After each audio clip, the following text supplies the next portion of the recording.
I'm Karen and welcome back to my channel. Today I want to talk about my top 5 books of 2017. Now it was really hard to just even choose them. I'm not going to rank them. These are in no particular order. I just loved all of them. Most of them have reviews, so I will be linking all the reviews down below. And I'm basically just gonna go from the last ones I've read to like the first ones I've read. So this is anti-chronological order, so don't ask me to pick a favorite because I can't. This was difficult enough. Okay, so the first one on my list is Retribution Rails by Erin Bowman.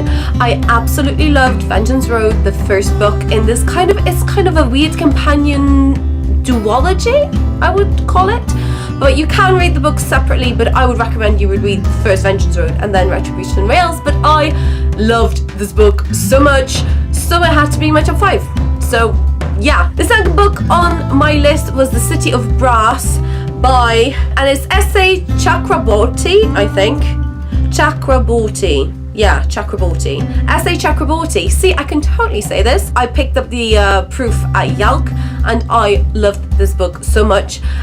It's set in a city of brass, as the title suggests, and it has a lot of like Ginny mythology weaved into it and magic and a really cool girl who's kind of badass and it's got some really good slow burning romance. So basically it's got everything I like in like a second world fantasy. It's not really a second world, but it kind of is, kind of isn't. And yeah, I really want to read the second one. I really loved it, and I think yeah, it's a great start to a series.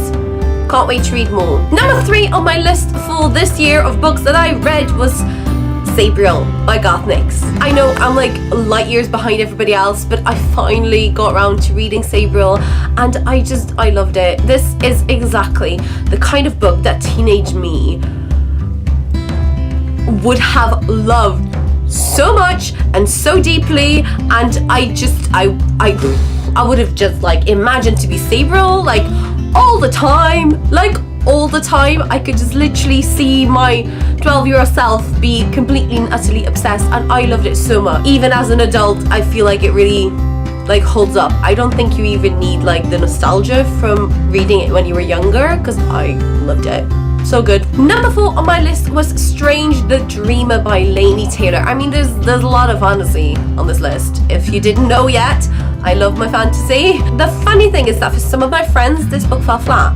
It just goes to show that it's a very personal thing reading, and some things you will love, other people will not love, and it's all about taste and finding the right book for the right person, I think. And I think this is why I love the BookTube community so much, and like the blogging community, and like everybody reviewing on Goodreads, because it helps people find the right books for them. And no book is going to appeal to everybody. That kind of book does not exist. So I absolutely loved Strange the Dreamer. I think it's a great book for book lovers. I think it's a great book for people like me who love to be transported by stories, and it just yes, love it.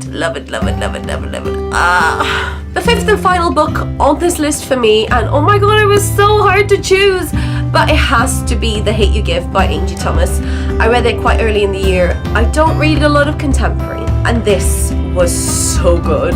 And I've laughed, I've cried, I've been completely outraged, and just wanting to do more and read more diversely as well, because let's be honest, there's a lot of white girls on my bookshelf.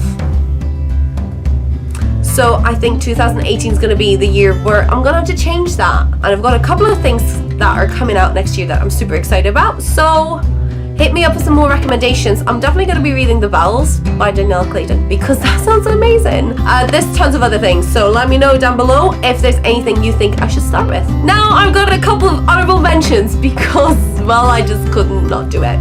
And one is the series, which is the Graceling series or trilogy by Kristin Cashore. Again, I can't believe it took me so long to read this, but I absolutely loved it. Fire, which is the second book, was my favourite out of the 3, but I really enjoyed all 3 of them. The world is amazing. If you haven't read it yet and you love a good fantasy, go read it. And the second honourable mention was The Last Namsara by Kristin Ciccarelli.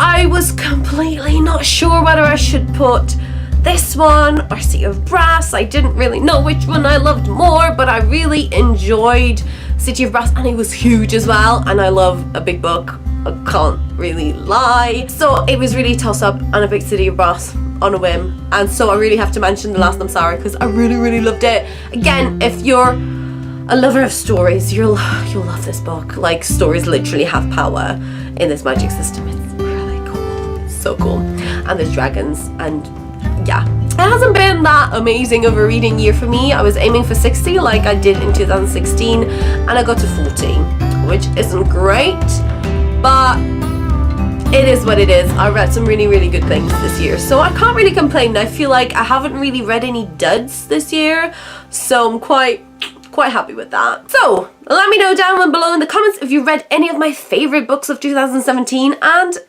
which other books that I haven't read were your favorites. Thank you so much for watching. Don't forget to subscribe, and I'll talk to you all in 2018. Bye!